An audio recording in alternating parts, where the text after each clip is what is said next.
Watu 13 walipoteza maisha baada ya ndege ya utalii kuanguka wakati wa safari ya kutazama kwa njia ya anga michoro ya Nazca kusini mwa Peru, katika ajali ambayo ilitokea jana Agosti mosi mwaka 2026.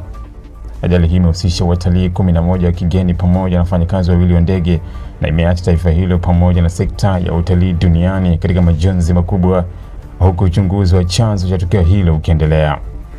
Kwa mujibu wa mamlaka za Peru, ndege hiyo inamilikiwa na kampuni ya Aerodiana ilikuwa imeondoka kwenye uwanja wa ndege wa Pisco majira ya mchana, ikiwa imebeba watalii walikuwa wamefika kushuhudia kwa njia ya anga michoro ya Nazca, moja ya vituo maarufu zaidi vya kihistoria na kiekolojia duniani.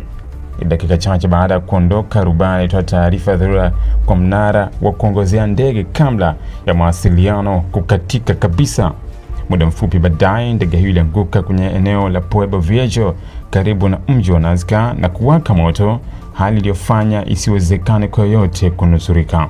Miongoni mwa waliopoteza maisha ni watalii 7 kutoka Italia, 2 kutoka Ujerumani na 2 kutoka Hispania, pamoja na rubani msaidizi ambao wote ni raia wa Peru. Waathirika hao walikuwa kati ya umri wa miaka 18 na 78. Peru imeanza kushirikiana na mabalozi wa mataifa husika ili kurahisisha utambuzi wa miili na kuwapa taarifa rasmi familia za marehemu. Vikosi vya uokoaji, polisi, zimamoto, wahudumu wa afya vilifika haraka kwenye eneo la tukio baada ya kupokea taarifa za kuanguka kwa ndege hiyo. Hata hivyo, kutokana na moto mkubwa uliotokea baada ya ndege hiyo kugonga ardhi kwa nguvu, hakuna aliyekutwa akiwa hai. Mabaki ya ndege yalitapakaa katika eneo la ajali, huku wachunguzi wakianza kukusanya ushahidi utakaosaidia kubaini kilichosababisha tukio hilo. Mamlaka za uchunguzi wa ajali za anga nchini Peru zimefungua uchunguzi rasmi kwa kushirikiana na Wizara ya Uchukuzi na Mawasiliano. Wachunguzi wanachunguza taarifa za mawasiliano ya mwisho ya rubani, rekodi za matengenezo ya ndege, hali ya hewa wakati wa safari na mifumo ya kiufundi ya ndege. Hadi sasa kuna taarifa rasmi inayoeleza chanzo cha ajali hiyo, huku maafisa wakisema kuwa ni mapema mno kutoa hitimisho kabla ya uchunguzi kukamilika. Ajali hiyo imeibua maswali kuhusu usalama wa safari za utalii wa anga katika eneo la Nazca. Siku moja kabla ya safari, baadhi ya ndege katika eneo hilo zilikuwa zimesimamishwa kwa muda kutokana na upepo mkali uliopunguza uwezo wa kuona, na ndege nyingine zililazimika kubadili njia. Ingawa bado haijathibitishwa iwapo hali hiyo ilichangia jana Jumamosi, swala hilo linachunguzwa kama sehemu ya uchunguzi rasmi. Michoro ya Nazca ni miongoni mwa maeneo muhimu zaidi ya urithi wa dunia.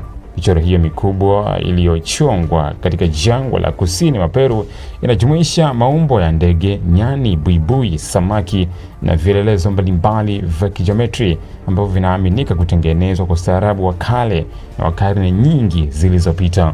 Kutokana na ukubwa wake, michoro hiyo huonekana vizuri zaidi ukiwa angani, jambo lililofanya safari za ndege kuwa kivutio kikubwa kwa watalii kutoka duniani kote. Eneo hilo hupokea takribani watalii 100,000 kila mwaka.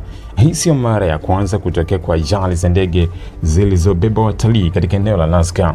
Kumekuwa na matukio mengine ya ajali katika miaka iliyopita yaliyosababisha vifo, hali inayoendelea kuzua mjadala kuhusu viwango vya usalama wa safari za anga zinazofanyika juu ya eneo hilo maarufu la kihistoria.